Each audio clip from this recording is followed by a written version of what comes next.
As individuals involved in serving others, we know that it has been a particularly challenging few months. It has become even more important that we pay attention to our own self-care and self-development so that we can continue to effectively do our jobs, educating, creating, sharing, caring, and problem solving for others.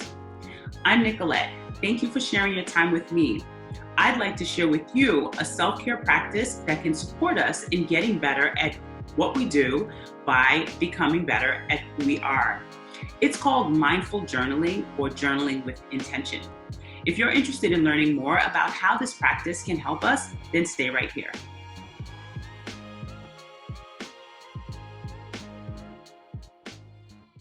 As I've explained in many of my videos, mindfulness is about freedom. Being mindful gives us freedom to choose our thoughts and behaviors as opposed to acting out automatically or on impulse. Mindfulness teaches us to be aware of the present moment so that we can choose the responses that genuinely help us create the reality we desire, experience each moment of our lives more fully, increase our capacity for insight and understanding, and generate a greater sense of meaning and purpose in all that we do. Journaling is the act of expressing our thoughts and feelings in written form, typically for no other audience than for ourselves. However, mindful journaling is not simply dumping our thoughts on a page, but paying particular attention to them, which gives us an opportunity for reflection and self-analysis that can have a huge positive impact on our lives in a number of ways. Mindful journaling helps us to increase clarity in our focused attention, to feel more centered and grounded, to reduce stress and increase relaxation in our mind and body, to access greater feelings of calm and balance, and to take intentional time for self-care and self-reflection, which enhances our overall well-being. When we journal, we are able to focus on what we're thinking and what we're feeling, but we're also able to sort of declutter our mind by taking some of the thoughts that often crowd our minds and creating space by putting them on paper instead. This allows us to be more present and more productive throughout the day, as well as more relaxed and ready for rest at night. It also helps us to more closely observe our thoughts, to notice irrational or unhealthy thought patterns, as well as useful ideas and insights that we may have. As far as actually doing it, it's best to journal in the morning or in the evening so that we can either start our day with mindfulness or end our day with mindfulness. As you sit down to engage in the process of mindfulness, you want to feel yourself sitting.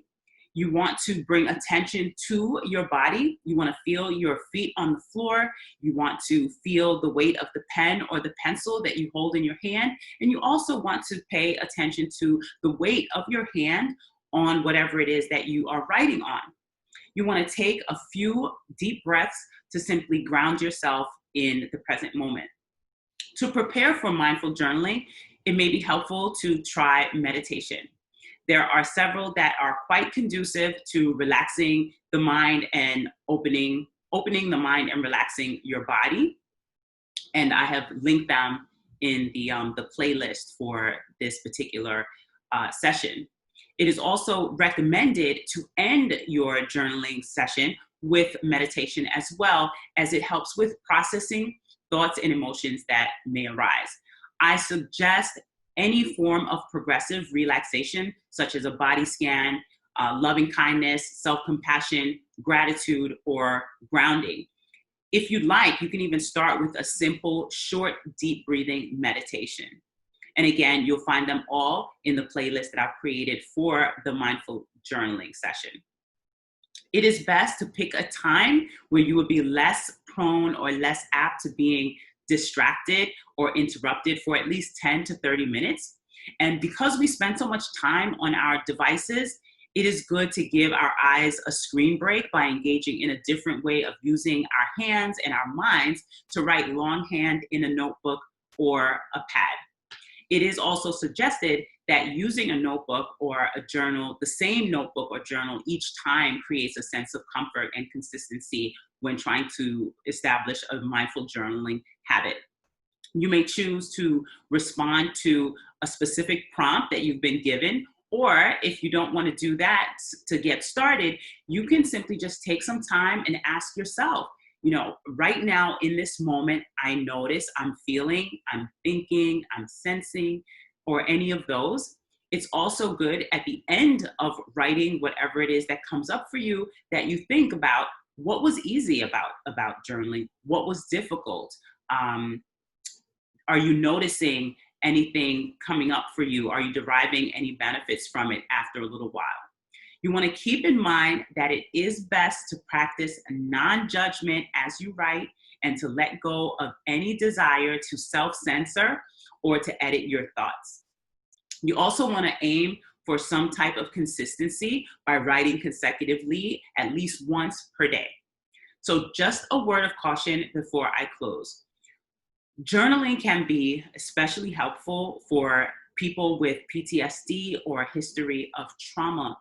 However, if you are in the midst of a diagnosed mental health crisis or the immediate aftermath of an extremely emotionally upsetting incident, it is typically not advisable to engage in journaling without the support of a trained professional to assist you in dealing with some of the issues that may arise as a result of exploring the crisis in depth through journaling.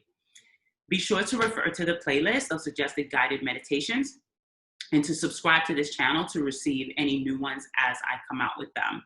And lastly, remember each time you engage in this or any other mindfulness practice to thank yourself for taking the time to care for yourself. This will encourage you to do so. If you found this session useful or informative, be sure to hit the like button and to share it with someone else. Feel free to leave a question or comment, since I'm always happy to connect with you. Until next time, be well.